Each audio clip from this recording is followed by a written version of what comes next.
Hi, and welcome to Having Cocoa with Quiche.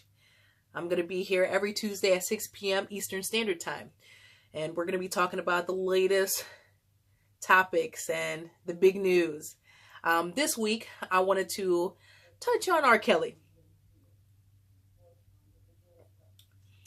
Now, I understand everybody's upset because black women have ripped the rug away because we've been covering sexual assault or not covering sexual assault in the African American community like we should. So, all up and down my timeline, we see rape apologists, victim blaming, and deflection. And so there's a lot of unintelligent, misinformed people who are making just egregious assumptions and posts, and honestly, it looks tacky. And unfortunately, y'all can't be trusted. Sorry. Now, I get it. R. Kelly has made his legacy in the African American community with a whole bunch of hit songs, writing songs, producing songs, all that. Okay, great. Well, that doesn't take away the fact that he's a pedophile. And unfortunately, what I found is that people have become very selective. I'll just say that. And what I mean by that is, when it comes to us yelling out Black Lives Matter, I thought that it included sexual assault, but maybe not. Maybe we need to have a Black Caucus meeting because I didn't really get that memo. But I guess I should get to a meeting because clearly I must have a whole different definition of what Black Lives Matter mean. On top of that, I see the whole selective female empowerment because it's funny that we praise Black women for being independent, for being bosses, for being, getting our education, for being super mom, but somehow we don't praise them for healing from their trauma.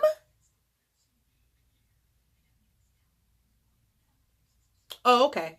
Because I could have sworn, when we're trying to heal, be the best that you could be, you have to deal with your past issues or your mental health. Like, how do you expect for somebody to be at the top of their game if they're not dealing with their healing? If they're not dealing with the things that they should be dealing with? I don't know. On top of that, we have a lot of people who are deflecting to white rapists. I'm sorry, are we talking about R. Kelly or? No? Oh, okay.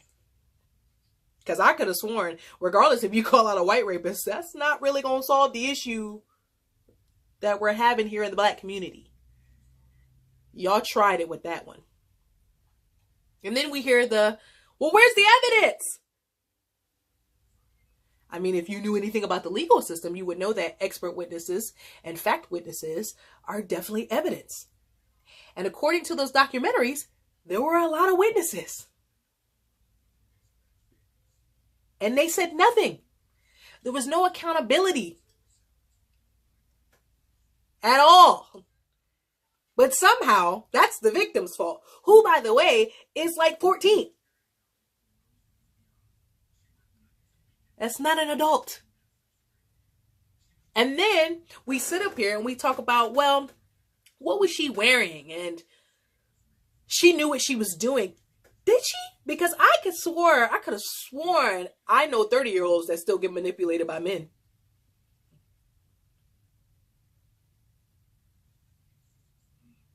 But somehow you expected a teenager to know that she's being coerced, manipulated by money, by power.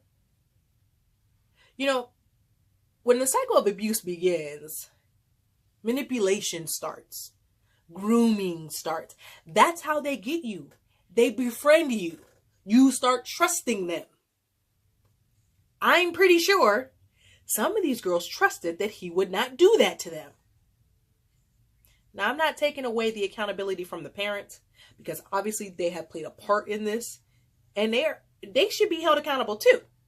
What I'm saying is that you're asking a 14-year-old girl to make the decision of a 30-year-old, which, by the way, scientifically does not have the cognitive capacity to do so. And that is the tea or the cocoa for the day. So, even though we want to, well, not we, y'all want to cap for a predator, pedophile, whatever, what are y'all actually doing to solve the problem? Okay. Y'all don't want to deal with R. Kelly? Okay, well, what about y'all uncles? Y'all daddies? Y'all best friends? Y'all cousins? Shit, y'all aunties? Sexual assault ain't got no gender. Ain't got no race. Ain't got no specific religion. So what y'all gonna do? We need solutions. Are y'all going to create the safe space for them? For these people to come forward? Because 2 weeks ago, I had a guy tell me that he was touched by a babysitter who his family brought around, and he was too scared to tell anybody.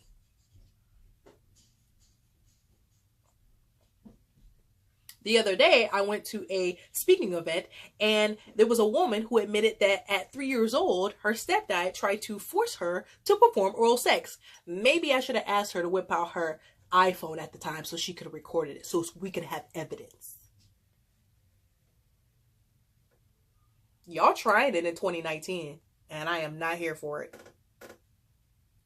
Furthermore, I work with sexual assault victims, and the amount of kids or the amount of adults who come out and say that they have been touched or sexually abused or molested is at an alarming rate. And so what I encourage people to do is do your research. Why don't you talk to your aunties and your girlfriends and your cousins and ask them, have they ever been molested before? You'll be very surprised. So why don't you guys drop your solutions down in the comment box, because I want to hear what you guys have to say. I'm very glad that this topic has been now brought to the limelight. It has been before. See, people think that we're just now talking about it. Nope, they've been talking about it. Y'all just chose not to listen. So, let's talk about it. I'll be here every Tuesday at 6 p.m. Eastern Standard Time. Peace.